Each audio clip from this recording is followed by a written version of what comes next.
ఓజీలో original gangster నటించనున్నాడనే news hot topic అవుతోంది. అయితే ఓజీ అంటే పవర్ స్టార్ కదా, మరి ఒరిజినల్ గ్యాంగ్స్టర్ ఎవరు అంటే mega power star Ram Charan అని చెప్పాలి. మెగా ఫ్యాన్స్ అంతా చరణ్ ను ఒరిజినల్ గ్యాంగ్స్టర్ అని అంటారు. కానీ ఇదే టైటిల్ తో బాబాయ్ సినిమా చేస్తుండటంతో పవర్ స్టార్ ఓజీగా మారిపోయాడు.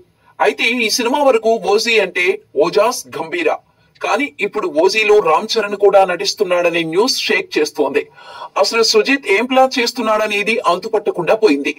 గతంలో ఈ సినిమాలో ప్రభాస్ గెస్ట్ అపీరెన్స్ ఇస్తున్నాడనే మాట వినిపించింది. సుజిత్ తెరకెక్కించిన సాహో కథతో ఓజీకి లింకు ఉంటుందనే టాక్ కూడా వచ్చింది. అంతేకాదు పవర్ స్టార్ వారసుడు అకీరానందన్ కూడా ఈ సినిమాలో నటిస్తున్నట్టుగా చెబుతున్నారు. ఇక ఇప్పుడు రామ్ చరణ్ క్యామియో తెరపైకి వచ్చింది. గతంలోనే రామ్ చరణ్ సుజిత్ మధ్య ఈ క్యామియో గురించి చర్చ జరిగిందట.